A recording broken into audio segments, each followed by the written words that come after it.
Hi, this is Stephanie Miller from The Stephanie Miller Show. Please enjoy this exclusive clip from my show on Political Voices Network. We love what you have to say, even when it's terrifying. In the case of your piece, I never thought I'd live to see democracy die.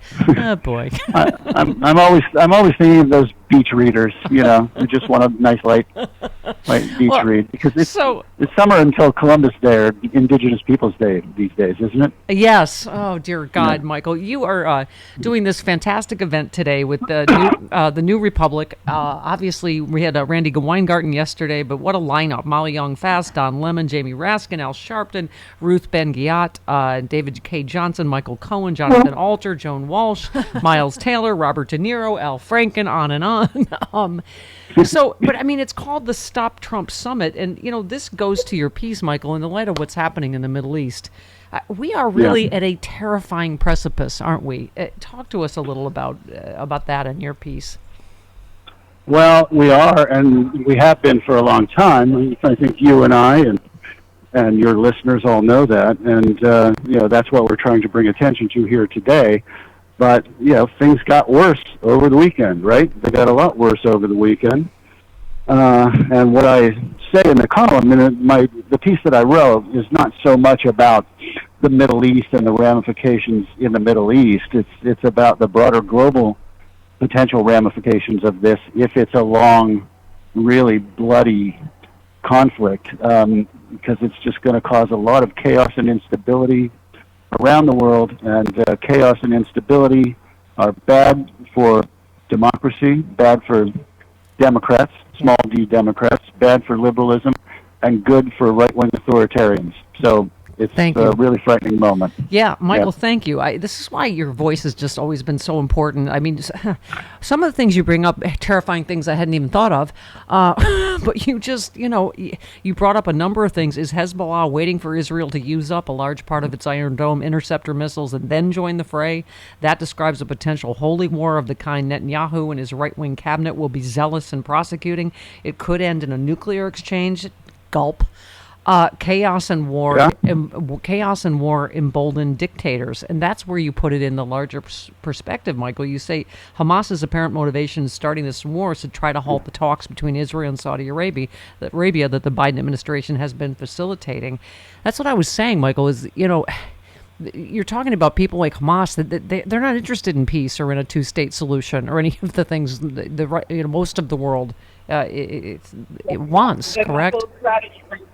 Yeah, yeah. No, they don't want peace. They want war, and they want to provoke Israel into overreacting. I was not comforted the other day when I heard one of the Israeli officials say, "This is our 9/11."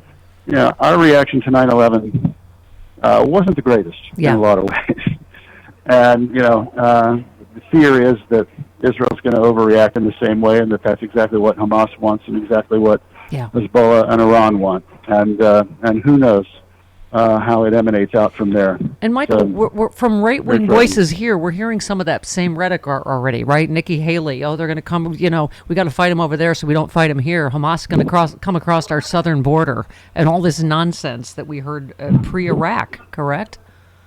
Yeah, I mean, it's such irresponsible fear-mongering by these people. And, I don't know what good they think they're doing. I guess they think they're getting themselves votes. Maybe they are. But, that's a really bleak and depressing thought if that's how this works.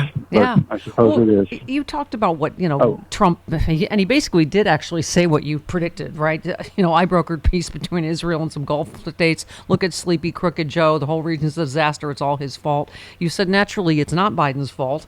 Many, though, will believe Trump's assessment because it sounds simple and seductive. I don't know how much thought Hamas's leader gave to domestic U.S. policies before they launched the offensive, but I bet they gave the topic some consideration. They are corrupt and destructive, violent people, and like all corrupt, destructive, violent people around the world, they presumably want Trump back in the White House. This is partly because he's a corrupt, destructive, violent, kindred spirit. It's partly because they know Z and Putin know that Trump will bring more chaos and instability, particularly in the U.S., is exactly what they want.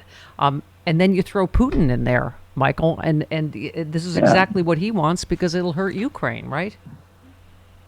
just think about how all the different actors in the world see this and the questions they ask themselves, right?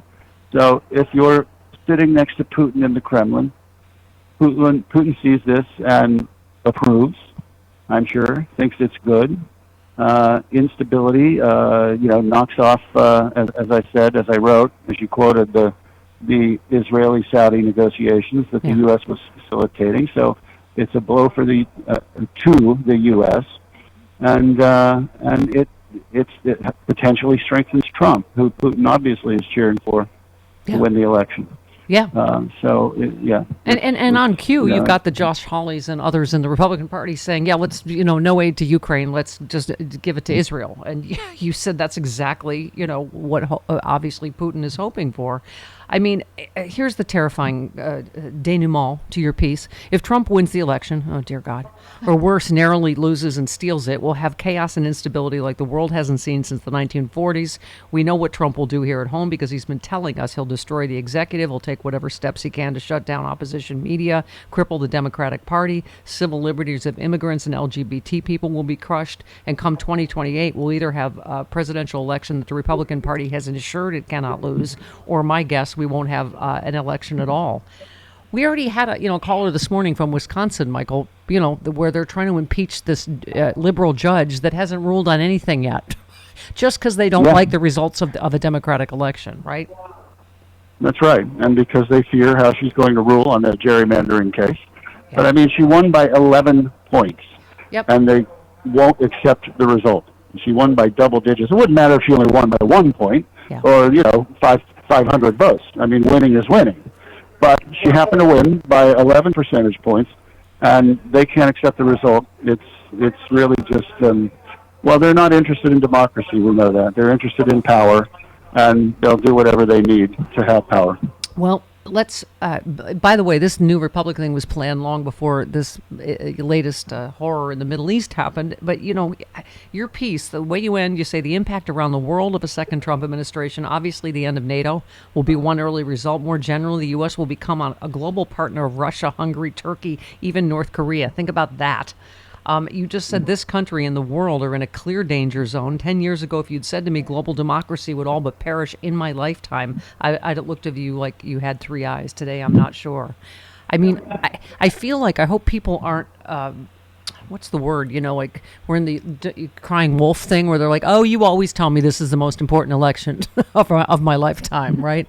But this really is, and it could be the last, and that's not hyperbole, is it? Well, ever since 2000, thank you so much.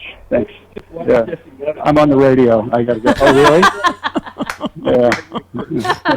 Okay. Okay. You want me to tell you who that was? That was Randy Weingarten, who just left the stage. So I just had to stop and thank her. Okay. And they told me that Jesse Waters is here talking about this event. Oh, dear so God. That's kind of cool. Oh, dear God. Yeah. All right. Well, this is one degree of Stephanie Miller's show because Randy was on yesterday. But anyway, Michael, close with your thoughts about the end of democracy in the free world as we know it. Well, I think, as I was saying before Randy walked up those stairs, every election since 2000 has been the most important election because that's when this intense polarization really started and reached the presidential level. That's when we sorted into red America and blue America, and it's just gotten more and more intense ever since, and even more so with the advent of Trump. Yeah. And that's what we're talking about here today in New York at the Cooper Union at the Stop Trump Summit. I would, if I can just get in a quick plug for people who still want to live stream it, go to tnr.com/events and click on the Stop Trump Summit icon, and you'll get all the information. And it's still not too late to join. We've got several great panels ahead of us. Anyway, I do fear that if he wins, they're going to find a way, as I wrote, either just not to have an election or to have an election that they make damn sure that they're not going to lose. Yeah. And, the democracies lose, this is the oldest democracy in the world, but, Chile lost its democracy for a while. Argentina lost its democracy for a while. It happens. It's not without precedent. Michael, and it does occur to me that, in my opinion, Netanyahu is a far-right, corrupt crook, just like Trump. And I have to hope that our legal system and our voters are going to take everything that you've said really, really seriously. Oh, hi, I'm here with sexy liberal John Fugelsang wearing my Los Angeles sexy liberal shirt. Oh, my God, we have an LA show coming up October 21st. But how else could you see it, John? Could you see it? I'm so glad you asked. For a limited time, you can see the show live via pay-per-view if you go to sexyliberal.com. All the laughs, you'll miss nothing. I can stream it from all around the world? All around the world, in your car, while you're driving. Watch it at home. Sexyliberal.com, yeah.